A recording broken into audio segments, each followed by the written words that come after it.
I'm not going to be upset if you... I mean, I would hope you would be upset if I didn't like a movie that you like. Isn't that the way of the world? Is that the way of the world now? It's like, you don't like something that I like, so therefore it's some sort of personal... It's like a personal attack on me. How could you not like this movie? What is wrong with you? Well, it doesn't really bother me. I'm confident in the things that I like, and if you don't get on that gravy train, it's fine. Everybody has different sensibilities. It's not it's like my son and I, we disagree all the time. He'll say, I think I showed him Black Sunday about a year ago or so, or Robert Shaw, about the, Goodyear blimp and all that. He was like, that's okay. And I said, that's a freaking awesome movie. It's just okay. Thought it was okay. And so occasionally we'll get into it a little bit. And so, so there's that, but it's okay. It's all good. Right. I mean, hey, that's what we're here for. And that's right. On this episode of the Kulturecast, I am still your host, Chris Stachiw, much to the chagrin of many. And I am joined by my good friend. You've heard him here before. He is the... oh my God, I'm going to butcher it. He is the home video correspondent for Movie Geeks United. Your friend and mine. No Otto this time. Just me and you, Adam. My friend and yours, Adam Long. That is I. Yes. So Adam, you and I are doing a bonus episode here about a movie that you had mentioned to me. Hey, Chris, have you ever seen this movie? And I said, no. So here we are talking about a movie that, we're going to be talking spoilers, but I want to say that. I mean, this movie came out in 1972, but I feel like at the top here, just saying we're going to be talking about spoilers because, unsurprisingly, this is a movie you should track down and check out. I'm just going to say it here before we even talk about it. Before we even talk about the movie, check this movie out, watch it before you listen, because we're going to spoil the living hell out of it. We're going to be talking about 1972's Robert Mulligan directed The Other.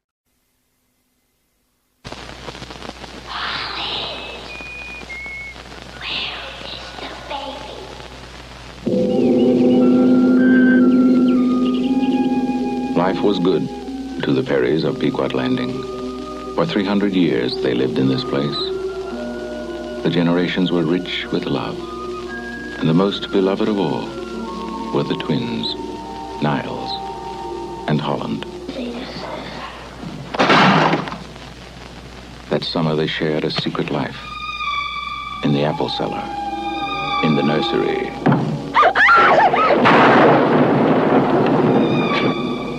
In the night. Holland, where is the baby? I'm getting scared, Holland. Something awful could happen. We can still play the game. She doesn't have to know. We could play it in secret. Ada knows everything. Look there, child. Think as I have taught you. Now.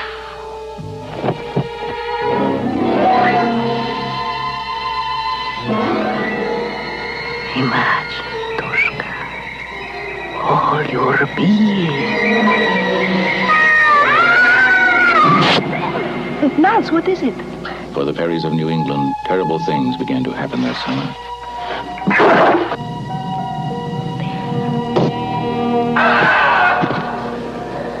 Tell me, what is it like?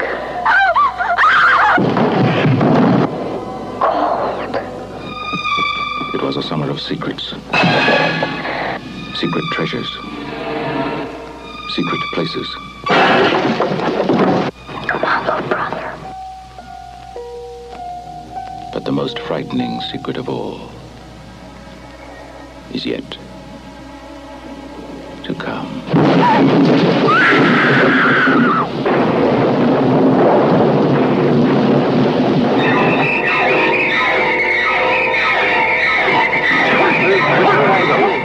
Where's Ryder? Tori needs him. I think I saw him down by the park.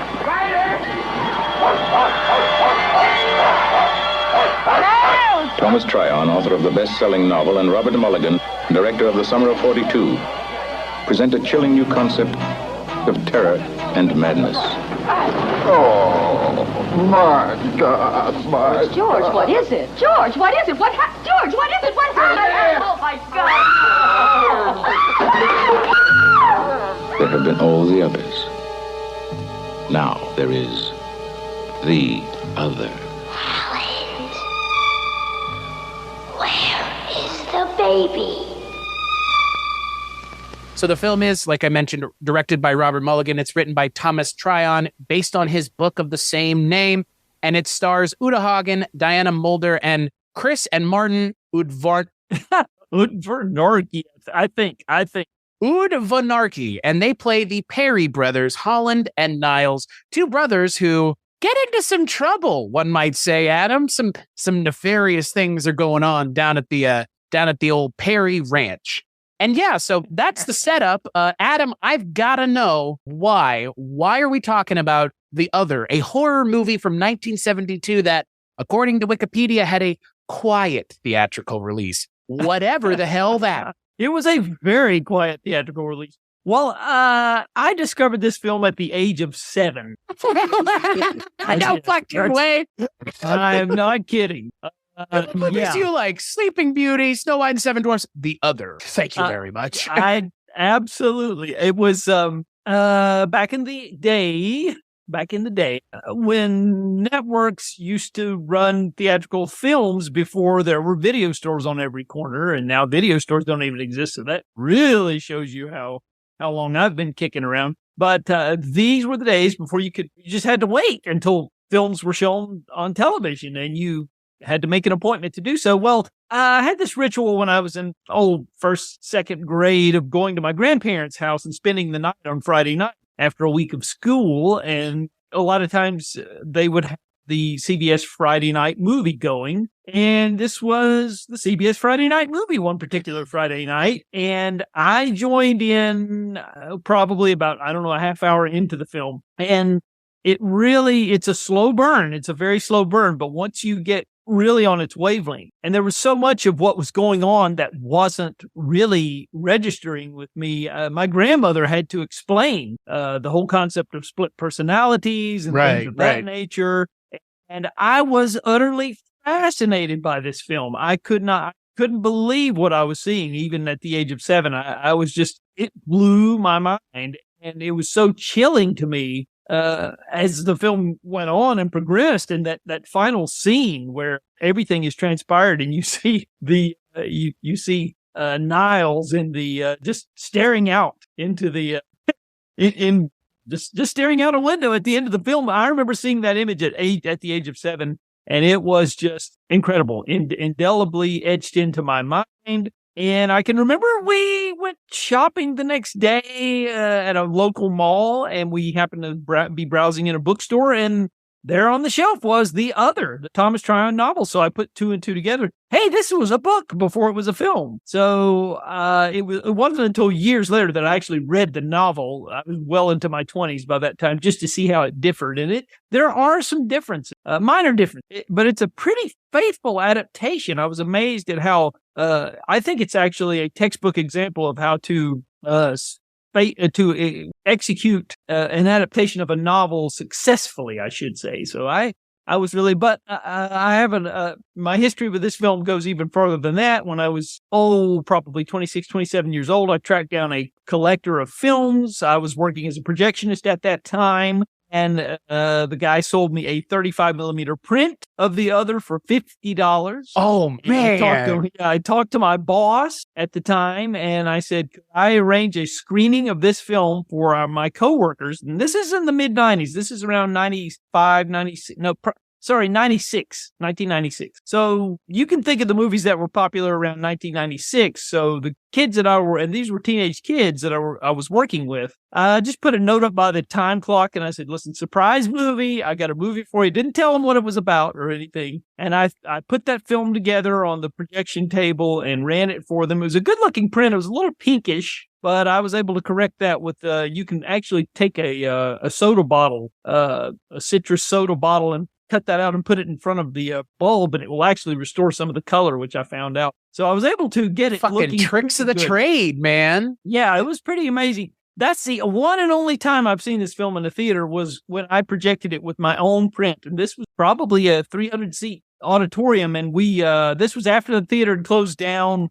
It's about midnight, and I put it on. I was wild with anticipation about what these kids would think about it. They loved it. They absolutely loved it. Every one of them. They sat just at the edge of their seat, And the funny story about this is that one of the guys, our boss, had just bought a brand new sports car, and I can't remember what brand it was, but it was pretty expensive. And one of our coworkers was so freaked out by the film that he actually backed into our boss's car in the parking lot, exiting the theater when it was spooked by this film. So that was, unfortunately, the print was in the early stages of what they call the vinegar syndrome, where these prints will shrink up and they will eventually deteriorate if they're not kept in a cool environment.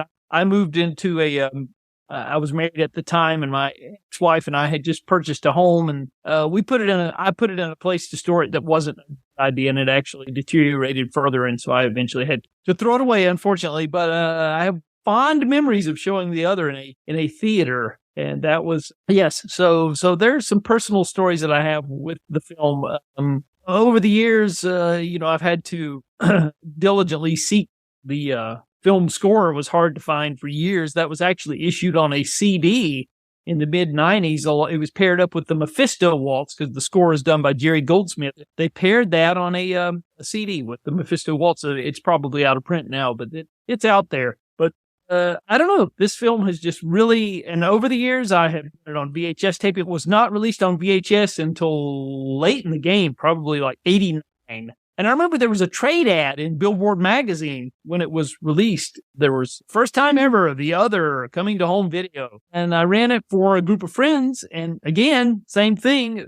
They broke up into a discussion group when the film was over with because they were trying to figure out what the hell they just saw. Right. And then one further story I'll tell about the film is that I was dating a girl who she'd grown up in Brooklyn. So she was big city girl and always reminded me that she was kind of cynical. I've seen it all, done it all, been there, blah, blah, blah, blah, blah. Well, I ran The Other for her as well. And she was amazed. She said, I have to give it to you that I've seen a lot of films. I've seen a lot of stuff, but that film is like unlike anything I've ever seen. So, like I said, the personal stories that go along with this film that are in connection with my introducing it to people over the years are almost as fun as the film itself. So. Well, and I can 100% empathize with that because as someone who is a fan of a movie that I feel similarly to this movie, not forgotten, but it has its fans and its fans are vocal, yourself included, and ride or die for this movie, right? Like, I get it. And for me, that movie is Freaked, the Alex Winter, Tom Stern movie from the 90s. And that was the movie I was showing to my friends in college. And they were like, never seen anything like this before. What the fuck is this movie? I'm like, this is the pinnacle for me of like the kinds of movies that I'm into. And nobody has made a movie like that since. Not ever. They never will. And similar to this movie, right? Like there have been versions of this movie made. They mentioned them at the bottom of the Wikipedia page. There's like 8 different movies that are in the vein of this movie. This is the best of all of them. This is it just feels like this is I don't know how to describe this other than when I was done watching this movie, all I could think was, how had I not fucking seen this? That was my ultimate takeaway because I appreciate a movie. I appreciate a movie that gives no fucks, which this movie does not give a fuck. It does not bother itself with whether or not you as an audience member are going to be upset. Children die with wanton abandon in this film in ways that are not pleasant. A child takes a pitchfork to, I guess, the face, and then another child, while trying to kill a cat, eats shit into the well with the cat. Like and then the ending is, again, just beyond the pale of existence. This is, I can't even, this is a movie I can't even believe I've never had anybody else tell me about, Adam. It's shocking to me. Well, I get I'm it. so glad. I not only get the appeal and get why this movie would resonate with you, but I also understand why, doing the research about it, it resonated with someone like Ebert, who I guess was as big of a fan of this movie as anybody else was who was a fan of this movie, which, having someone like Ebert, my feelings on him aside, in your camp championing your movie is not in the 70s, 80s, and 90s, that's not something to sneeze at. I mean, Roger Ebert saying this movie is great and then going on Twitter when Chris passed away and he was like, hey, here's a tribute to this child actor who was in nothing else, effectively. Like That's not something to be taken lightly. I don't feel. That's true. And I think, and talking about child actors, I think that's one of the reasons why this film is so effective, because Robert Mulligan was a master at working with young actors. He was so good with that, as evidenced with To Kill a Mockingbird, and then, of course, The Summer of 42, which is another film that I'm a huge fan of. And I reunited the cast from that film for a 50th anniversary reunion that's on YouTube if anybody's interested in seeing. It was so just gobsmacked that I was able to pull that off. And then this film following the next year, and then he ended his career with The Man in the Moon, which was Reese Witherspoon's film debut, which is another beautiful film about coming of age that I think is terrific. So he was a master at working with, and Neil Patrick Harris is in another one of his films called Clara's Heart with Whoopi Goldberg. That's another Robert Mulligan. So yeah. And I've never seen To Kill a Mockingbird, which is a problem. And I've never read the book either. It's something that I would want to read the book and then watch the movie. Because again, it's not like I don't know how important it is to American literature, and I don't know how I escaped high school without reading it. Maybe I was in AP English and that was a honors English thing. And I read The Great Gatsby and they read To Kill a Mockingbird, whatever. But the thing for me about this movie, and you've already kind of touched on it, but it obviously bears a deeper mining, is child actors, for the most part, get the worst rap next to animal actors, right? Don't work with kids, don't work with animals. That's what they always say, right? Right. Yeah. I mean, I don't know if you need to act ever again if you're Chris and Martin Udvarnoky. Let's just call them the Perry brothers. The Perry brothers of the film. I don't think you need to act again if this is the performance the both of you are turning in. Like, what else is there to say, really, as a child actor in a lot of ways? Like, there's so much nuance to both of their performances.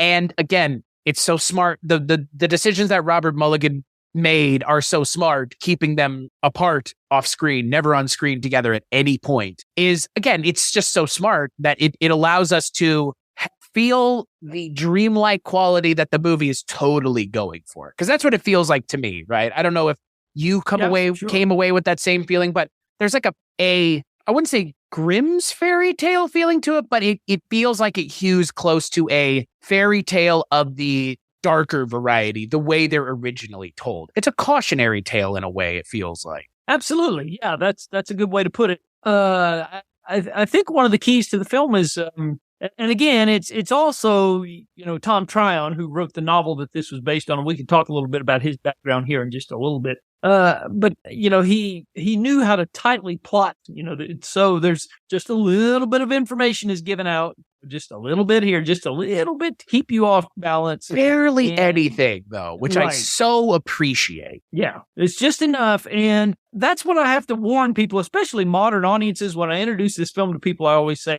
now, if you've ever been watching, the old 70s television and The Little House on the Prairie or The Waltons turns up, this film is going to start out like an episode of The Waltons or Little House on the Prairie. It lulls you into a sense of complacence, but it just gradually adds layer upon layer of menace until by the final 15 minutes of the film, it's just reached a fever pitch. And you're just, oh my God, what are we watching? What are we witnessing here? And that's the trick of the film, is the fact that, you have to be patient. And I think modern audiences would, they might lose patience with it. And I beg people, I just give it a chance. You will get there. And I think you will be richly rewarded if you give yourself the time to go where it's going. Well, and I mean, look, honestly think in a modern setting, and this is something that's come up a lot now, slow burn horror movies are a thing. I mean, Ty West has made an entire career off of slow burn horror movies, to the point where people don't like his horror stylings because it's like,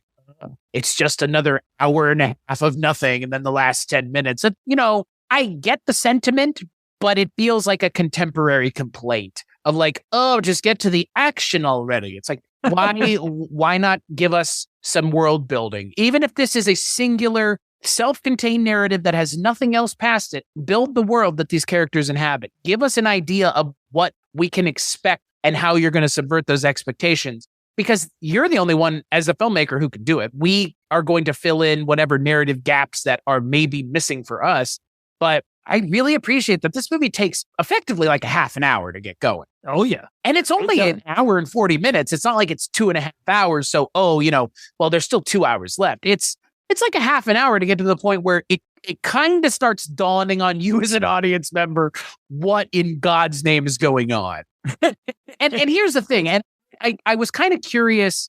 Again, you saw it when you were, a kid. So I wonder if you can remember when you watched it. And because I felt like I kind of thought that the other kid was dead throughout the whole movie. But I was like, there's no way that that's all that's going on here. Because the movie makes it very apparent that it's not just that. Because if it was just that, this movie wouldn't be nearly as interesting. So is there a moment in the movie where you kind of turned on to what was going on? Or when you watched it the first time, was it like, I don't realize that the kid is dead until they show the gravestone? Or are there moments in the movie that you've kind of picked out through watching it where it's like, this is an obvious moment where they're trying to really, signal, hey, by the way, he's probably not actually there? Yeah, I can remember that it did dawn on me that especially after seeing the when he falls down the well, it pretty much was what he's the flashback sequence. I remember that was I figured all that.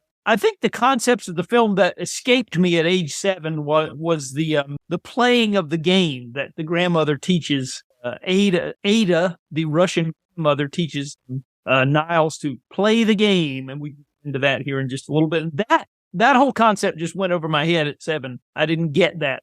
My grandmother was trying to simplify it, and I remember her saying, well, he's just got a split personality. He's imagining that his dead brother is still around, and it's a split personality thing. She didn't get into all the technicalities of this is a game that he's playing, and I understood that upon subsequent viewings when I was in my 20s, and it finally came out on home video. Then I thought, oh, this is even better than I thought when I see what's going on here. Right. So best I can tell, and I want you to correct me or send me on the right path if I'm going astray. The game is his inability to process his brother's death, and Ada has given him what could be viewed as a coping mechanism, but I would feel is almost the complete antithesis of a fucking coping mechanism, the unhealthiest of coping mechanisms, which is not only is he pretending his brother is alive, but she makes the mistake, I think you and I would both agree, to reinforce that this is okay and say like, he's here, all right. It's like, hey, this is a bad idea. But that's what the game is, right? It's more or less just like I guess it's like a suspension of reality, a willing suspension of reality. Yeah. Well, you mentally project. I think it's kind of a projection type thing where you mentally project yourself into another living being. There's a sequence where he imagines that he is a bird and he's flying and he's seeing everything as the bird is soaring over the hills and the valleys. There's this sequence that's beautifully shot by Robert Surtees, who shot many films, as we all know. And that illustrates that he's able to inhabit the mindset of whatever thing that he's pretending to be. And so he can do the same thing with his brother. He can, it goes beyond, I think, just, he's, like I said, mentally projecting himself into his brother's mind. And his brother, obviously, it's established that his brother had a little bit of an evil, just a tad mischievous character. And so Niles, I don't think necessarily is I think he's a pretty good kid, but Holland is the bad seed, so to speak. And so now that Holland's dead, Niles starts playing this game and projecting himself into Holland's mindset, and he starts doing the typical sort of thing that Holland would do were he still alive. So that's essentially... So I guess the question that I have is, Holland is the character of Holland, who we effectively see one time in the movie, right? Like we see him, we see these projections of him, which would be, I guess, in a lot of ways it's equivalent, and I'm not a fan of this movie, but it's a good example and a way to explain maybe to an audience member who's still listening and that hasn't watched the movie yet. This is essentially, in a lot of ways, Child Fight Club. Yeah, it is. It is. That's great. Yeah, that's an excellent analogy. And I am a fan of Fight Club. I like it. Right. Tyler Durden does not exist in the context of the story. It is a creation of the mind of Edward Norton's character. In this one, his brother did exist, but again, the question then becomes, what would Holland have actually done if he had actually been alive? Would he have been killing babies and doing all of these terrible things? Yeah, probably so. He dies trying to throw a cat down a well. Exactly. That tells you where you're going with this character. And, he's obviously pushed his father down the stairs in the apple cellar. You killed his own father. So that's established. This is before Holland bites the dust himself. So, we pretty much established that Holland is he's just a rotten bastard. He's about as bad of a child as humanly possible, right? Yeah, he really is. And the fact that he dies, it doesn't end there. It just continues on because the grandmother has taught Niles how to play this game. And so he's getting into the mindset of what Holland would do in these situations, which is not necessarily a good thing. So that whole concept of playing the game, and I love how they illustrate that with several sequences. The sequence with the magician, and they go to the fair and they see the magician and he says, play the game and we'll figure out how he's doing these tricks. Right. And so that to me is, and then they walk out and he's like, he's a phony, because he knows exactly how the magician's pulling these tricks off because he's using Ada's technique, so to speak. Well, and it's interesting because, again, you obviously have a movie where the entire film, for the most part, is the two child leads, right? And again, we kind of already mentioned this, stereotype, and I think it probably, if you've worked in the industry, it maybe is fairly deserved by child actors and animal actors, and everybody always says, but these were the good ones. It's like, these are the ones that are the exception that proves the rule. But it's funny that no point in this movie did I sit and say, this is a child. I'm watching actors, which I think, again, when you can get that lost in a performance of, again, two people playing different people, but also trying to hint to the audience, maybe there is more going on. That's not easy. This is such a balancing act. And, the script obviously is being written by the guy who wrote the book. So that is a massive help. But then he goes on to be disappointed by the movie. Yes, he was. And I don't understand that. That to me is a mystery. Same. The script is so faithful to the book. I don't understand why you would be unhappy. And there is a documentary out there about the making of The Other, which a good friend of mine put together. Will become friends in the years since he put it together. Adam Zanzi's the guy's name, and you can get it on YouTube. And he went and actually visited the locations. He talked to everybody that's still around who was involved with the film. He did an excellent job. It's like a 90-minute video essay. It's pretty good. Together. Yeah, it's good stuff. And so he did some research on that very subject, and he couldn't even figure out why Thomas Tryon. He thinks that it may have been that Tryon may have been a little disappointed with Mulligan's directorial style, and that might have been why he was. And I don't understand that, because I think Mulligan just does such a great job of concealing things, as you mentioned. It's really trick. It's not easy to pull off, and I think he deftly does it with the way. And by the time the big reveal at about around the 1 hour mark, by the time that occurs, he's done a great job concealing what's really going on. And if you haven't figured it out by then, right. When they're standing in front of the kids' graves, I look at the thing. It's like, okay, now I know where we're at. Yep. But to your point, I, like so many people, and I don't know where you fall in this camp, I am not the biggest fan of movies that are predicated on a twist, right? And I think that's somebody like M. Night Shyamalan and his ilk are to blame for that. And also my love of things like Twilight Zone, Tales from the Crypt, all of the anthology stuff from the 70s and 80s and 90s, and even up until now. A lot of those anthology series have episodes that are predicated on a massive twist. And, the best kind of twist is the one that, it's a big deal, but it doesn't really change your enjoyment of the movie. It just helps recontextualize things. And we talked about this recently with something like The Menu and other kind of these big horror movies that have this kind of crazy twist halfway through. And this one has a pretty big twist, but it feels earned. I mean, again, I was watching the movie going, okay, if the kid is dead this whole time, fine.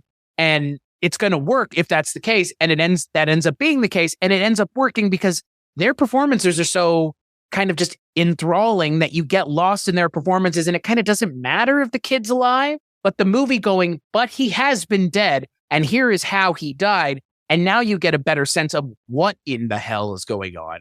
Because again, up until that moment, it's not necessarily clear that Holland is a, quote, evil child or the bad seed.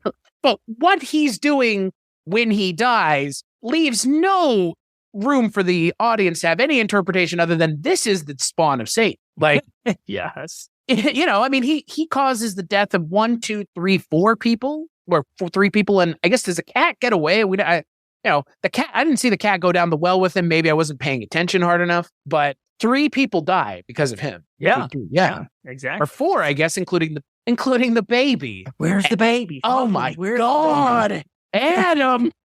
when it showed the guy, the poor Italian immigrant who is totally going to take the fall for this. When I saw him with when I saw him with the barrel, I was like, oh no, like is this where this is going? Because again, like I think maybe they gilded the lily a little bit by having the Lindbergh baby thing in there, but I like that is the kind of cultural reference point that everybody in 71 could totally understand. Now I think that might be a little lost on people, unfortunately. It would be. Yeah, it totally would be. We're 70 plus years past it, but at the time that would have been a pretty big deal and a pretty obvious cultural reference point for everybody, right? Yeah, and I think you can still get the essence of what they're getting at, because when he reads the book about the changeling, the story about the changeling to his mother, that's obviously foreshadowing that something nasty's getting ready to happen. Right. He's reading a story to his invalid mother, who's an invalid because of something Holland did. We'll say. He pushed his mom down the stairs. Like, yep. I can remember seeing that that was one of the earliest scenes I remember seeing in the film the first time when I was 7. And I remember seeing him push his mother down the stairs and thinking, boy, this is, I was immediately hooked. I wanted to see where this was going. Well, and what I really appreciate about Mulligan and Tryon is like, she gets pushed down the stairs and then the movie just keeps going. It doesn't show the aftermath of it or anything. Like it takes a minute to get back to her and what's going on with her. And the same thing happens with the neighbor who dies from the heart attack. Same thing happens with the kid that dies. We don't see necessarily like, them finding the body and everything happening. And that feels like such a 70s way of doing it. And I really love that style of just not lingering, just keeping moving with the story and just continuing to bombard you with things, not like hanging on, the mom fell down the stairs and let's spend 10 minutes with that. It's like, no, we'll come back to it in a moment, but you need to understand that the plot is continuing and this is just part of the grand tableau that we're painting here. Yeah. And the mother knows what's going on. She knows, but now she's put into a situation where she can no longer speak. Right. So, and she realizes what's going to happen to the baby when he starts reading the book about the changing, and the tears are coming out of her eyes and she wants to warn somebody, right, but she can't. She's completely powerless because of what's happened to her earlier in the film. It's just really nasty stuff in such an effective way. Another thing, you were talking about this film being kind of forgotten and off the radar. And that goes back to what we talked about in our earlier show with the Harry and Tonto. This is a 20th Century Fox title. That's why we're in trouble. Hey! Yeah, because this is Disney sitting on this property and they have no interest in reissuing this. It was previously issued as a Twilight Time Blu-ray, which I think it was Eureka issued it as a UK Blu-ray. I don't have that one. I have the Twilight Time, which is long out of print. It's going for about $100 now on eBay. Boy, oh boy. So you've got to, and it's really a nice transfer, and it has no extras, but it does have the score by Jerry Goldsmith, the complete score. The score that was on the CD was slightly truncated. This is the complete isolated score, and It's been remastered in full stereo. It's beautiful. Somebody actually ripped the score and put it all together on YouTube. You can actually get it. There's an original soundtrack file or something up there on YouTube of the other by Jerry Goldsmith. But it's one of the great Jerry Goldsmith scores that nobody really talks about. It just lends such an effective, it has these beautiful romantic themes at the beginning of the film, and then the music becomes more menacing along with the film as it reaches its eventual conclusion. I just think it's, and the editing and the cinematography, as I mentioned, the Robert Surtees, I just love how it's shot with the opening scene of the film is they're down at the pond or whatever, and they have these the cattails floating in the air and the way that it just puts you in this relaxed mood. You know, you have no idea where this thing is going by this opening sequence. And it's just beautifully shot by, like I said, Bob Surtees was one of the great cinematographers. And this is just, if you look at his resume on IMDb, you will be wowed if you care anything about films, the things he shot. And this was just one of the many jewels in his crown, I think. But,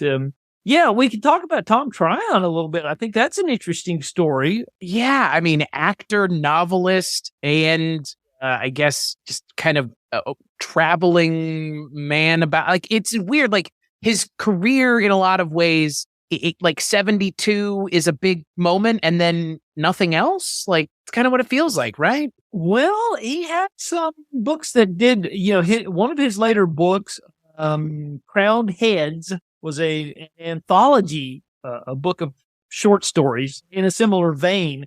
And one of those stories is called Fedora, and that actually was one of Billy Wilder's final films. Fedora served as the basis for his 1978 film with William Holden, where he reunited with William Holden after Sabrina and Sunset Boulevard. Sure. So there was another Thomas Tryon, and the follow-up novel Harvest Home, which is also quite good. I've read that. It was made into a miniseries in 78 with Betty Davis, and it's done by Leo Penn, the director who's the uncle of Sean Penn, and it's pretty good. Not quite as good as the book. I think there was, because of television standards and practices, there were some things that they could include. It's a pretty nasty piece of work too, as far as like the nastiness of the story. Not. I mean, it's a horror. Oh yeah, it's right? horror. It's horror, and it's very similar to The Wicker Man. There was a thing going on which now.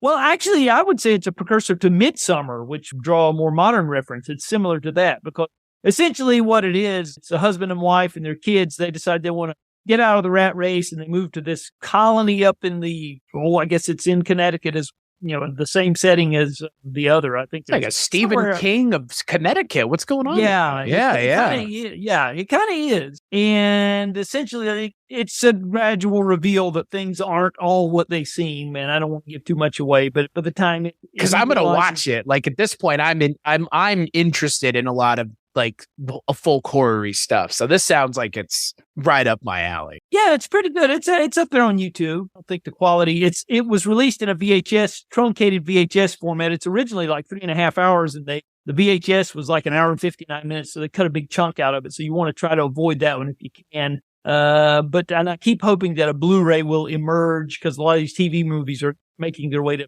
Blu-ray. So I'm hoping that it's a universal production. So the rights to that should not be in limbo. They should be easily obtained for anybody who wants to put it out on Blu-ray. So that would be a good thing. But yeah, I saw that when it originally aired, had not read the book, and then went back later and read the book. And it's pretty good. The book was a bestseller. It did well. The other and Harvest Home were really, both of them sold well as far as books. Right. And there was a time when the other was actually taught in literature classes, or so I'm told. That's kind of fallen by the wayside at this point. But no, Tom Tryon was an actor, pretty, fairly successful one. I mean, he was doing, I actually have talked to several people who actually worked with him and knew him, and they all speak very highly of him as a person. They said he was a sweet, soft-spoken person. You wouldn't have particularly thought that he had this sort of ability to tell such a story like this, or the ones that he did. But so he died fairly young. 1991, I think, of stomach cancer at the age of 65. So he didn't to be particularly old, but he wrote novels on and off through the years up until just a couple of years before he passed. And so he was a pretty sturdy writer, but I think his career was curtailed by a run-in with Otto Preminger on the set of The Cardinal. Otto Preminger was known for being just a tyrant as a director, and I think it's kind of come to light since then that Thomas Tryon was gay, and that was not acknowledged at the time. He was kind of a private person, but since then, I think some of his partners have let that be known. I don't think that's any secret. Anyway, Otto Preminger, I think, from what I understand, he sensed that there may have been that might have been the case, and he pounced upon him and basically victimized him and just really gave him a nasty time. He was the lead in this film, The Cardinal, and he was just a horrible human being, to the point where Tom Tryon was just so traumatized that he said, I can't do this anymore. And he didn't know what he was going to do next. And so but he had this idea for the other. And he sat down and put pen to paper, and then he promoted the hell out of it. You may be able to find some clips of him on talk shows in the days when they actually had authors on talk shows. Right. It's an amazing thing to think about, a writer being a guest on a talk show. James Patterson's books sell themselves, okay? If he even writes them on his own. Yeah, that's debatable. But anyway, so Tom Tryon promoted the hell out of this book, and that was one of the reasons why it took off. It really did well, and people were buying it. It was flying off the bookshelves, and so it was only inevitable that it would become a film, and 20th Century Fox bought the rights to it. And Robert Mulligan was flying high off of the success of The Summer of 42, which was one of the top 5 grossing films of 1971. It actually made more money in its box office year than A Clockwork Orange or Dirty Harry. Don't realize. So it quite well. And so he, when you're a director and you have a hit, you can pretty much choose what you want to. So he chose The Other as his next project. And unfortunately, it did fall flat, which was a surprise, because you would think that with the novel having sold so many copies, that it would just, that it would do well. And it came out in May of 72. I think they filmed it in late 71. Most of it was shot around the fall of 71, I think. And it just, like I said, it was quietly released in May, as you said, and it just didn't really do that much, unfortunately. But it has gained in cult status over the years. The people who, like myself, have encountered it along the way, they never forget it. They never seem to forget it. So it is one of those films that has a way of staying with you. And we could talk about the cast in this film. I think there's some interesting casting. I always like to remind people that John Ritter is in this film. Boy, isn't he? A very baby-faced, very young John Ritter. He is. Yes, he is in this film. Like his third role, I think? Something like that? I think so, yeah. He was doing episodes of The Waltons around the same time, I think, which is kind of in a similar vein. Right. So there was that. And Victor French, as you mentioned, who's the handyman, he was on Little House on the Prairie and then later Highway to Heaven. So he had a working relationship with Michael Landon. They were really close friends. And so he plays and he was a great character actor. He turned up in a lot of stuff. As did Lou Frizzell, who plays I think he's the uncle, I believe. He is. Yep. He's the one who says it's a great day for the human race or something like that. Right. At the beginning of the film. Which is a great line. It was a great, just like dad thing to say. Right. Yeah. But he's a great character actor. He turns up in Spielberg's first film, Duel. He's the bus driver. Oh, yeah. If you remember the guy who's, when the bus gets stranded and Dennis Weaver's freaking out, you got to get that bus out of here. It's Lou Frizzell is the bus driver. He's also memorably cast again in another Robert Mulligan film, The Summer of 42. We'll go back to that again. He plays the proprietor of a drugstore who there's the main character of the film is ashamed to ask for condoms. And so there's a terrific scene where he's trying to ask the druggist for condoms in a way that doesn't get too much attention. And so that's quite a funny sequence that's played to perfection by Lou Frizzell. So he was one of these great, he turns up in, just so many things. Capricorn 1, just tons of television shows. You'll see him in ISIS, The Secrets of ISIS, which was on Saturday mornings. And so he's just one of these great character actors that was in so much stuff. And he died, unfortunately, in 1979 of lung cancer.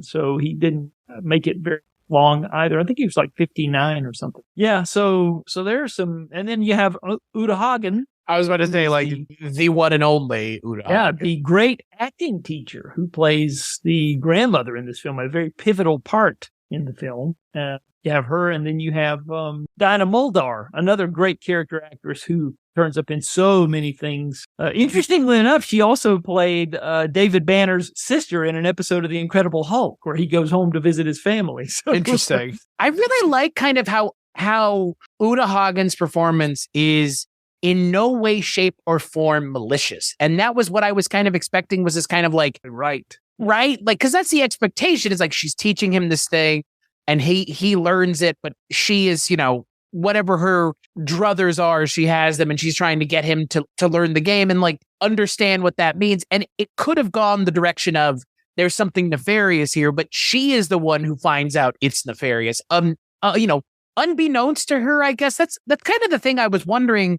with this movie and kind of your take on it, when you have these characters and there's a scene of her going, you know, oh my God, like he does not understand that he is doing this. Is it your interpretation of the movie that Niles at any point realizes what's going on? Because she understands what is going on, and she's the only one other than the mom who cannot verbalize anything. Oh, yeah. But again, like the way the movie ends, you have Niles, like you said, looking out the window in this very haunting shot with like a single tear running down his eye. Oh, yeah.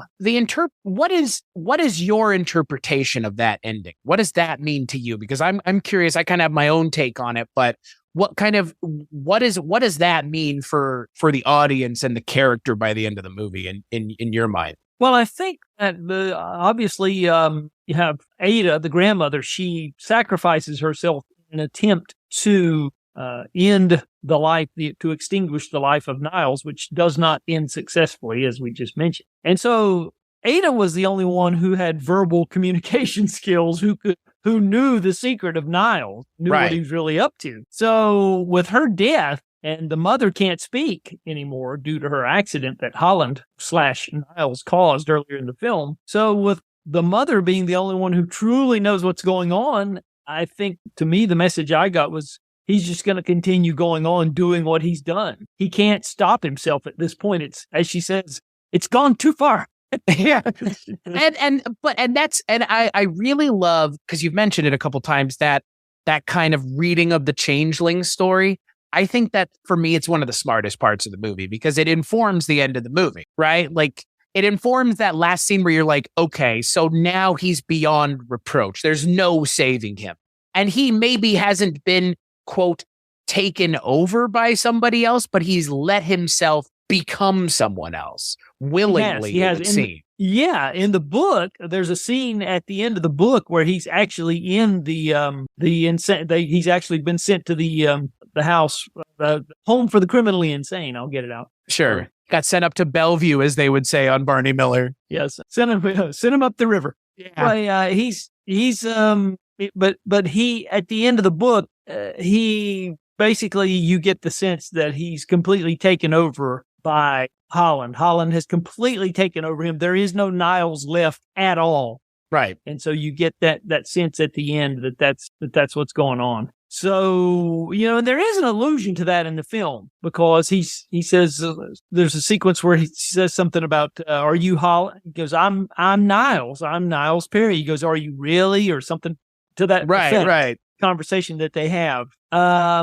But I'll tell you, one of the most effective sequences in this film, to me, it stood out as a kid, and it really still gets me as an adult. I just think it's so creepy and so effective, is right after she tells him he's got to stop playing the game. And so he goes into the parlor, and he's just sitting in there with the information that he's got to, just cut this out, got to stop it. And he literally cannot help himself. And so then he imagines that his brother's there, and he says, remember? And so they have this flashback to show you how the game started, where his brother was in the coffin, and he goes over to the coffin, and his brother had their father's ring on his hand, and his hand was swollen. He couldn't get the ring off, and he said, just use the garden shears. You can just take it off. It's okay. And so he's imagining that he's having this conversation, and there's nothing, no sound effects at all, but the ticking of the clock in the background. It's just so incredibly well done. Just the tick, tick, tick of the grandfather clock, and no music, nothing except the dialogue between the two of them. And to me, that's just a master class in how to effectively stage a sequence like that. To me, it's just amazing. Well, and you mention it, like this movie is very bloodless. I mean, for a movie where a child gets drowned in a wine barrel, you see nothing. And that's kind of what, I was mentioning, about, they don't linger on any of this. The kid takes a pitchfork to the chest, face, whatever, dies. We never see it. We see what we could believe to be it happening in first person, but we don't see it. We see the mom fall down the stairs, but that's it. We don't see Uta Hagen running around on fire. We don't see any of it. And yet this movie is terrifying. And I think that, again, like the 70s are such a special time for filmmaking because everybody felt like they were using restraint where they needed to, but going for it where they didn't need to show restraint, they went for it. But with stuff like this, Robert Mulligan's not saying, let's just throw as much gore on the screen as we can, or let's show them something they've never seen. It's never even really said what happens to the baby. You have characters going and looking and seeing, but they don't show us. And it's so smart. It's just whatever it is we're imagining it's way worse than whatever the reality is. And the reality is terrible in and of itself, obviously, but to show such restraint is so smart. Exactly. Yeah. Totally agree.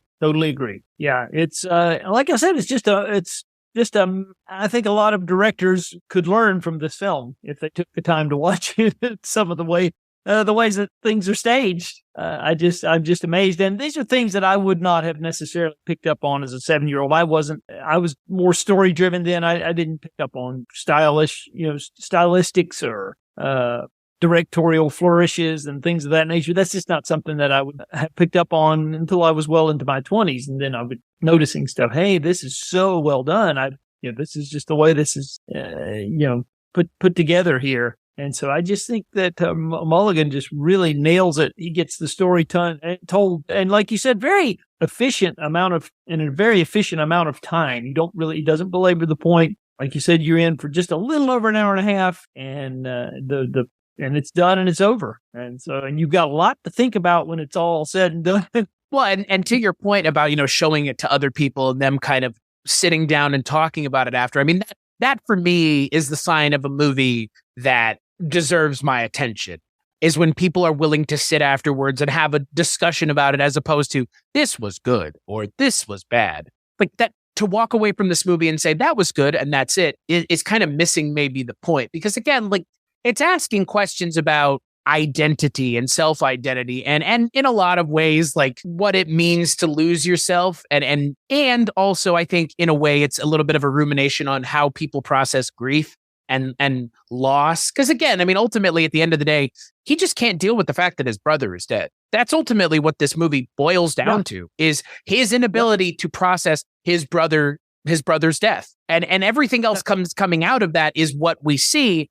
But the agency that he has his own agency. Even if you believe Holland did come and take him over, he's still doing it on his own, ultimately. Yeah, that's right. That's true. And the grandmother's concern for her and love for her grandson, her surviving grandson, which she says, he says something about, when she finds out that he's still playing the game, he says something to her about, do you still love me or something like that? And he goes, I love you more than my life, or something of that nature. I love you. There's nothing I love more than. So anyway, she has this deep, abiding love for the surviving grandson, Niles, and she's willing to get him involved in this potentially dangerous affair, which does turn dangerous on a psychological level. And so that all stems from her love for her grandson, which, so there's that. But yeah, there's a lot to think about. Yeah, I've had this multiple occasions, people that I've shared it with in my life who have just wanted to talk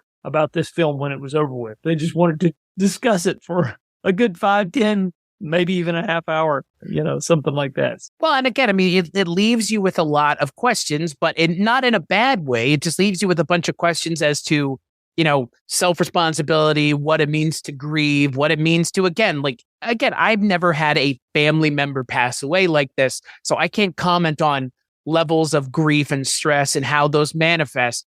Because again, this is, maybe people aren't being, quote, possessed or astrally projecting or creating a hallucinatory version of the person in their life that passed away, but there are people that do. That is a thing. And there are people that do struggle with, like you said, multiple personalities or split personalities, or I would think probably closer to something like maybe bipolar. Because again, multiple personality disorder is exceedingly rare and almost doesn't actually exist, at least the way the movies, the way that the pictures show it, as they would say. But something like this is playing in that kind of sandbox, but doing something interesting, because again, it's not just astral projection. It's also a dead brother who whether or not he has ever existed beyond his death is up to the audience's interpretation. And I find that to be so smart. And the novel ending with him in an insane asylum feels a little on the nose for if it had been in the movie. I think so too. Yeah, that was wise for them to excite that. And I guess that was Tom Tryon who decided not to put that in there.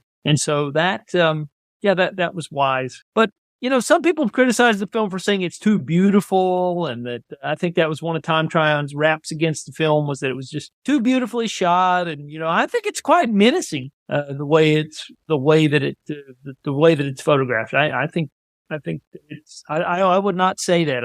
I don't get that. But yeah, he was just so vocal about his dislike for it and saying that it could have been, maybe it was the editing. I don't think it was well directed. And then there was talk that he might even direct it, and then he decided not to, or either the studio gave it to Robert Mulligan because he was writing at that point. There's a lot of confusion as to why Tom Tryon didn't direct the film, but I'm not sure that it would have been as effective as it was. Sometimes with a first-time director, especially a novelist, but then again, he was an actor, so he may have been able to pull it off. He had been on film sets before, so could have worked. Who knows? But I'm happy with the film as it stands. And so such a weird complaint that a movie's too beautiful. I know, yeah, and that is one of the complaints that I've heard, that it's too romanticized. I think that works in the favor of the movie feeling like a fairy tale. Yeah, it does. It absolutely does. Again, maybe that's not the intention. Maybe Thomas Tryon wasn't expecting to write a modern Grimm's fairy tale adjacent story, but the way it's presented here, it really leans heavily into that. I mean, and again, it being shot in the 70s on film helps. It just does. There's something that's really magical about film shot in the 70s. Yeah. Well, the craftsmen who were behind the cameras, like, as we mentioned, Robert Surtees and so many others of his ilk, they were journeyman cameramen. They'd been doing it since the 30s, 40s. They knew their craft. They knew how to do it well. And it's very evident when you see these films that are just shot with such a confidence, I guess you would say. And I just think it's I just hate the fact that it's a Fox property and that Disney, and it's one of the great, it's just right up there, as we mentioned, with the Harry and Tonto. It's the same scenario, that they're just sitting on this catalog of rich material such as this, and they won't even allow it to be reissued on physical media. They won't stream it. They just don't care, because you can't take this and turn it into you can't take the IP and do something with it. So it's not important. Which, I mean, again, so we talked about this last time we were talking together. And I mean, look, there is a fair amount of cynicism in the industry, right? I mean, I think you went and saw Avatar, Way of the Water, right? Like, I did, yeah. Yeah. I mean, that is more what Disney is interested in selling. Oh, sure. Right. And it's, it's like you said, yes, it is a shame, because to have something that is imminently franchisable is a hell of a lot more enticing than, having somebody come in and say, oh, I want to redirect the other. No, sorry, we have no interest in something like that.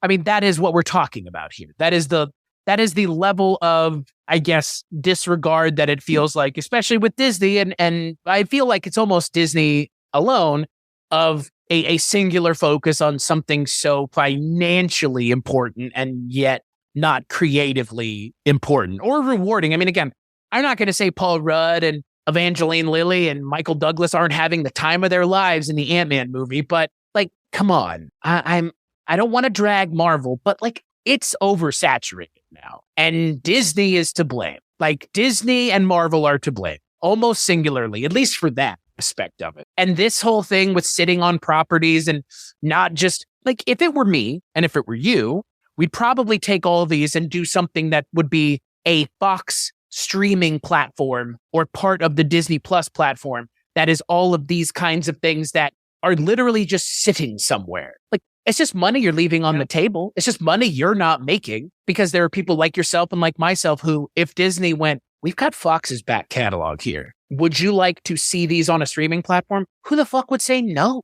No, exactly. And, the sad thing is that when Disney does put something out on physical media, it's usually subpar transfers. You can just tell the extras are all electronic press kit variety type stuff. They just put zero effort, and they're just leaving money on the table, because there are people like myself who are huge physical media collectors who love this sort of stuff and would love to have some of these rich titles that we have from their history available to us, and we can't get them. And if they're not going to do it, then why not farm them out to another boutique label or something. They won't even do that. Last week, there was an announcement that Disney had signed a deal with Mule Creek, which is one of the boutique labels. But unfortunately, Mule Creek is known in the industry as having some of the worst transfers. The bit rates are so low on those discs, and the agreement with Disney was that they can only issue things that have previously been issued on DVD or Blu-ray. They can't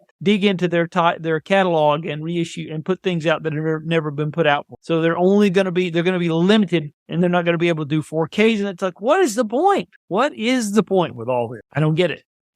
I think ultimately the point is nana nana boo boo, we have this and you don't. Like, again, I know it's not that, but it feels like it. It's like, what are you gaining from not being proactive in releasing these things to people, or at least making them available to stream? Because I don't know where you would watch this, because you can watch a Spanish language version on YouTube, which is totally a thing.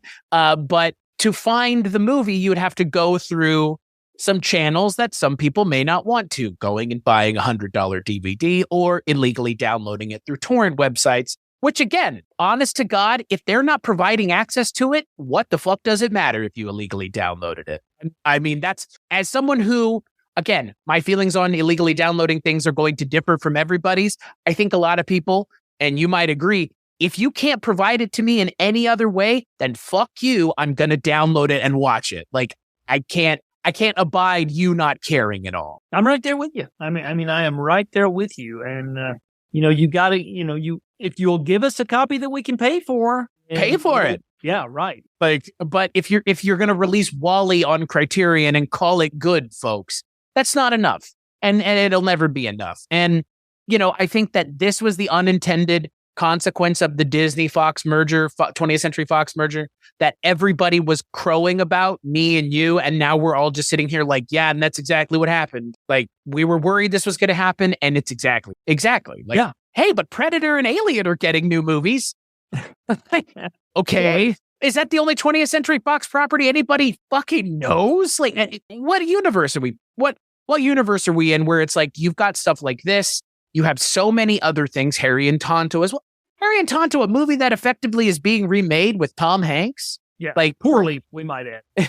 Like, it's so strange, because stuff like this needs a spot for it specifically, like a streaming platform, like a Criterion channel, but for 20th Century Fox properties, or even the Disney stuff that they don't care about anymore. My God, how many Disney TV movies have no existence outside of maybe somebody who put it on YouTube from a VHS that they had in the 80s. Like, I have a hard time getting behind people that, again, I don't buy physical media, but physical media is a necessity. 100%. Yeah. If you want the best quality possible, that's the way even if you're streaming stuff, you're not going to get the high bit rates. You just can't. There's no space. They're not physically able to do that. So right. If you really are a purist like myself, that's the way to do it. And so, and you're talking about the Disney titles in the Disney library, not talking about the 20th Century Fox stuff. People tend to forget the type of stuff that we were getting, 30 years ago from Disney, like The Doctor with William Hurt, or Oliver Stone's Nixon, or right.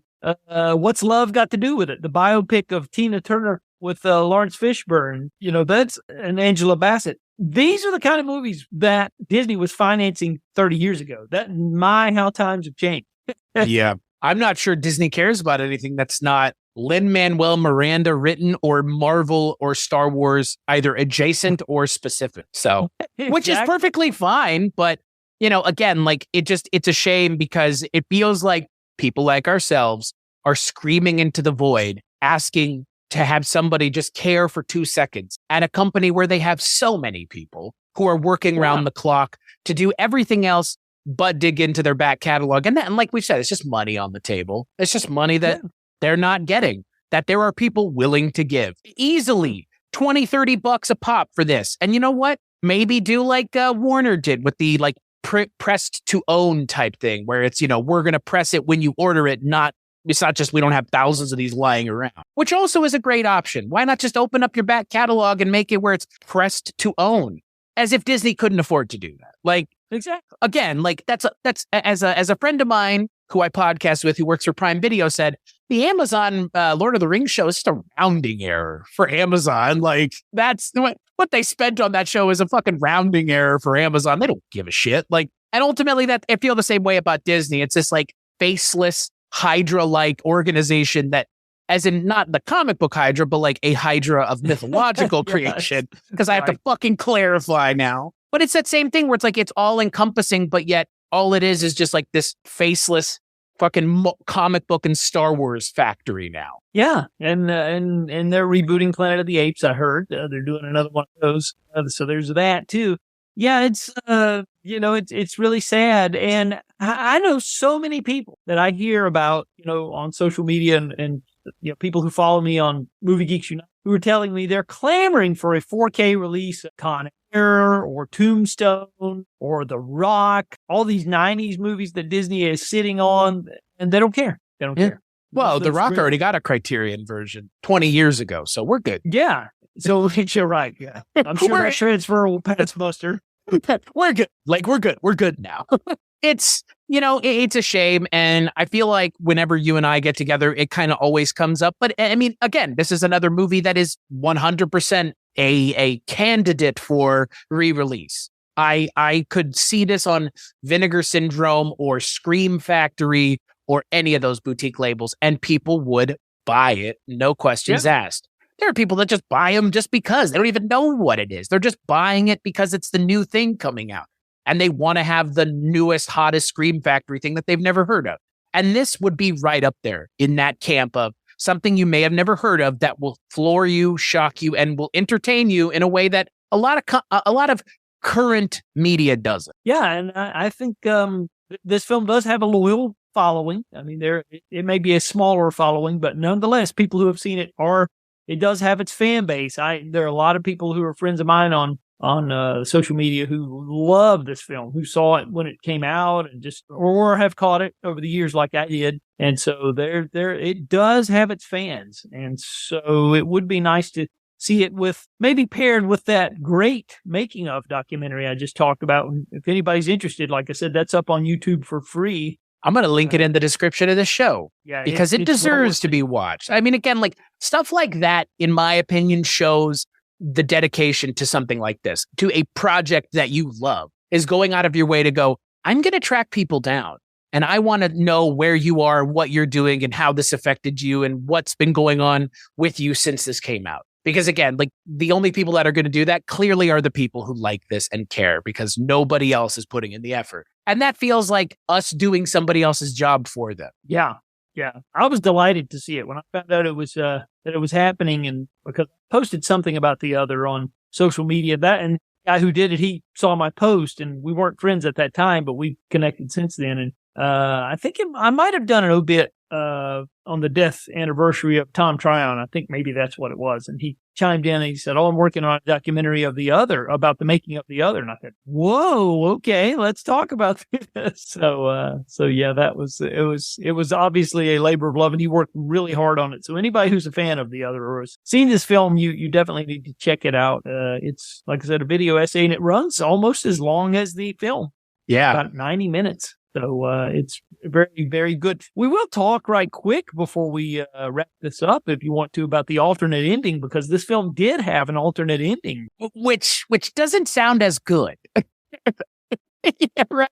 Yeah, I don't recall this, actually, even though I saw it on CBS in the 70s. Apparently, there's a voiceover after they show his face in the window, and he says, Holland, the game's over. We can't play the game anymore. But when the sheriff comes, I'll ask him if we can play it in our new home, which I guess is, and it was dubbed by a different child than, Martin or Chris Udvarnoky, whoever may have been playing the part in that scene. There's a different child actor but it was standards and practices on television. And so they were, I guess, trying to imply that he had not gotten away with murder after all. So, that kind of takes the edge off of the film. The original ending of the film is much more effective because it looks like he did get away with it, and he's going to continue getting away with it. And that's where the menace lies in this film. That's where the true horror lies. That's the scarier ending. Right. Ada has sacrificed her life for nothing. Which I love that. I love how nihilistic the ending of the movie is. And, it's funny because changing the ending, it feels like something that almost had to happen for TV. And I can't believe this was on TV. A baby getting drowned in a barrel of wine. Like, a lot of the things in this movie are shocking that it was being played on over the air television. My God. Something like this would have people up in arms today if it were shown on, NBC movie of the night. Like, can you it's a different time, but then you have an alternate ending that neuters the movie by hewing closer to the book, clearly, right? Because the implication is he's going away wherever he's going. And what fun is that? Maybe that's the happy ending, but that's not the real ending here. That's not how this works in real life, because people get away with terrible stuff all the time. It has nothing to do with them astral projecting their dead brother. So maybe people like a happy ending, but I'm a sucker for just like the bleakest of bleak endings. I really am. Oh, I am too. And in some ways, I would say this film probably shaped my sensibilities in some ways, because I saw it at such a pivotal young age. This is when I was first starting to, see films that really influenced me as a human being. And your very formative years are when you're in your second, third, fourth, fifth, sixth grade years. These things that you see, they kind of shape who you become as an adult in your worldview to a certain degree. And I think this film in its own way probably did. I loved the darkness of the ending, and it resonated with me as a child. I thought, boy, that was something. I couldn't stop thinking about it. Could not stop thinking about it. And I'm glad that you don't remember the alternate ending, because you might have seen, theoretically, if it was on TV, right? Like it would have been attached to it, I assume. So. Oh, yeah. Later on, and there was a long stretch where I didn't get to see it at all because it was out of circulation. Like I said, it ran on CBS in the 70s, and then it went to syndication after that. It was in a syndicated package before it was on VHS tape. And like I said, it got a belated VHS release in 89, as I previously mentioned, but there was about a decade there from the time it left CBS to until it got a VHS release where you didn't get to see it unless you were lucky and one of the independent stations in your area happened to show it in syndication, which luckily one of our local stations in the town I grew up in, they did show it one Saturday night at 11 o'clock, and I was able to catch it again many years after having originally seen it. So that was the second time that I saw it. And then it came out on VHS, and I had the VHS, and then the DVD, and then the Blu-ray, which I have to this day. So Adam, final thoughts on The Other. I give you the floor first here about a movie that has clearly shaped who you are in a lot of ways, which I think is, interesting movie for that to have been, but I get it. Like, I do get it. I just think it's a really effective piece of Gothic horror. I guess that's the best way to put it.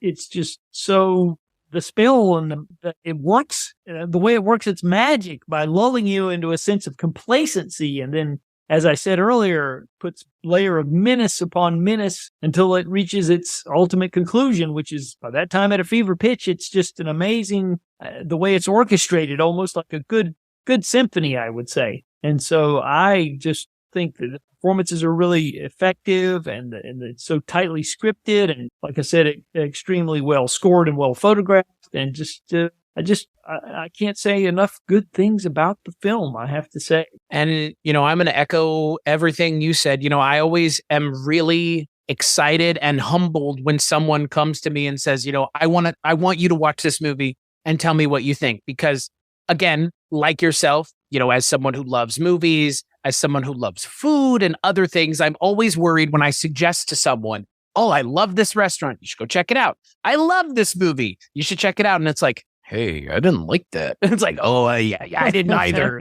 I was just curious what you thought. Like, yeah, I wouldn't do that, but you get what I mean. It's like, you're putting yourself out there anytime you suggest something to someone. Oh, of course. And it's a little piece of you that you're kind of trying to share with them or tell them about. And, I appreciate that you brought this movie to me and wanted to have a conversation about it, because, again, like you've said, and I'll echo everything you said, this is a movie that deserves a hell of a lot of a reappraisal by so many people. There are so many people right now that would be super into this movie. It is so much in the vein of other things that are coming out right now, other things that have come out in the last couple years. And it's a shame because like we talked about, there are bigger forces at play here stopping it from going into that next step of a legacy title that shows up in boutique labels. There's a lot of things stopping that and things that none of us will ever be able to control. And realistically, I think we could both probably agree may never happen because, again, those forces at play are much bigger and interested with much more money-making opportunities than this. That all aside, you can find this movie on the internet. You should find this movie on the internet. If you like it a lot, go and buy the Blu. But this is a movie that can be found on the internet, and you should check it out and then share with everybody else you know, because that's the only way that this is going to get any sort of reappraisal by anybody mainstream is a groundswell of people. And like you said, there's a fan base, however big, however small. A lot of movies from 72 nobody even talks about now. But we're talking about this movie, and that's important. And like you've said, everybody's head was in the right place. I think everything about this movie, when it sings, it really sings. And by the end of it, you are left emotionally drained, wondering, what did I just watch? So can't thank you enough, Adam. This was a real treat of a movie to watch. And yeah, a movie where a child gets drowned in a wine barrel shouldn't be a treat, but yet here we are. So man, that poster. I didn't talk about the poster. My God. Holy shit, man. Like, God, just that the look of the child screaming on the poster, looking into that barrel is just, you don't know what you're in for, but you know it's not going to be something pleasant. Well, I bet you could guess that I have an original one sheet of that. And I hope so. I do have it. And not only that, there's a B-style French one sheet of that I have as well. And it's awesome because it has it has a hand, and it has the words "the other," of course, at the bottom. It has a hand, and one of the fingers, the ring finger, is missing on the hand. And the place where the missing ring finger is, you see somebody falling, as if somebody's falling onto a pitchfork or something. So it's nice. It's a B style. You'll have to look it up. My description is probably not. But for years, I imagined that I had just seen that poster. I thought, because we used to get these 16 millimeter film catalogs in the days before video stores. The only way you could watch a movie at home on your own time was to rent a 16 millimeter film. And they had these catalogs. And if you were lucky enough to have a projector in the home, you could rent these films and then ship them out to you, and you'd have them for the weekend and then you ship them back. And so The Other was one of the films in one of these catalogs that I had. We didn't have a projector, a 16 millimeter projector, but we did. I did have access to one of the catalogs. And so I remembered seeing this ad for The Other in there with a missing finger. And I thought, I must have imagined that. And then years later, I found the B-style poster. And I thought, nope, I remembered it correctly. So, I'll have to look that up because, I mean, the base A-style poster is just, it's haunting. And and again, if you don't know what it's in reference to, it's haunting. And then if you know what it's in reference to, once you watch the movie, it's even worse. Campaign. Yeah, again, Adam, thank you so much. This has been a real movie that again, when my wife sat down with me and watched the last 15 minutes, even she was floored. And I had to tell her, like, I set up what was going on. And I said, this is where we are in the movie. And even she looked at me at the end of it and she was like, what the fuck are you watching? So that for me that's a success, because when a movie from 72 can floor you the way it did when it came out, and possibly even more so, because again, expectations are a movie in 72 is not going to hit like this. It's just, I can't help but thank you. So thank you so much, Adam, for bringing this movie to the show, because again, like, I'm with you. This needs more. This needs something. Like, it just, don't let this be it for this movie. Don't let it be $100 Blu-ray that you got to go buy from somebody on eBay, because that sucks. That really sucks. So. Well, that's true. And I'm so delighted to hear that you liked it. And if you hadn't, it would have been okay. I would have been fine with that, because, it's different strokes for different folks, but it's always good to hear that somebody gets on the wavelength of something that's meant so much to me over the years. And anybody that knows me knows how near and dear to my heart this film is. And I've tried to extol its values over the years. And so I'm glad that some people have appreciated it, maybe at my urging. So. Hey, you're urging or not, it's still worth checking out. So, Adam, when you're not here joining me talking about films that are both ones that you love and ones that I've shanghaied you into talking about, where can people find you? Oh, you can find me over at the Movie Geeks United podcast. We do a show once a month where we cover all the Blu-ray releases of the month, and occasionally we'll do the anniversary shows that I do where I'll recruit cast members or behind-the-scenes talent from some films that are important to me, and I'll try to, when an anniversary is coming up, I'll try to get those people together and have them share some of their remembrances. And you can find me on the social media outlets, Twitter and Facebook, all that stuff too. And of course, I do a daily death obituary I guess you would call it a remembrance. People think it's a little morbid, maybe, I don't know. But what I do is I will post daily somebody who passed away on this, and it's not for morbid reasons. A lot of people think that that's probably why, but the reason I do it is there are a lot of people in my circle who knew some of these people when they were alive, and they have personal memories that they will share when they see that it's the day of this person's passing. So I will do that on a daily basis. And some people enjoy that sort of thing, so you can find those there too. So. I am one of them.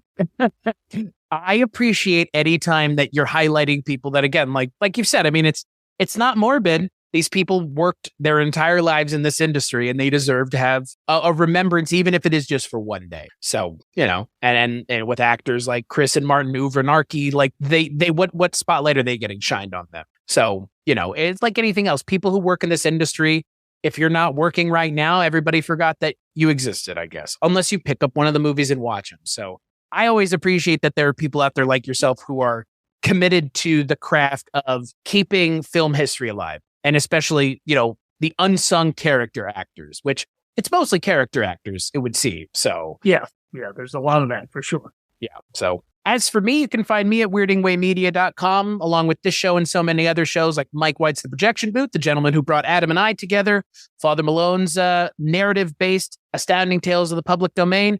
And hey, let's plug a show that doesn't get plugged very often. Let's talk about Goodnight, Mr. Walters, the Taxi podcast, because hey, if you don't know what Taxi is, you should, because, well, Danny DeVito is still working. So is Judd Hirsch, for that matter. That man is currently nominated for an Oscar, and those two men had a big role to play in that show. So that's definitely a podcast worth checking out. As for this show, Kulturecast.com, Patreon, all those places you can go to support us, but like, rate, and review on iTunes. That is what you can do to help us out without a single dime being spent. Adam, thank you so much for joining me. It is a pleasure as always. Yes, I totally enjoyed it. This was a lively conversation. I had a lot of fun. I'm glad to hear it. And as always, we'll catch you on the next episode.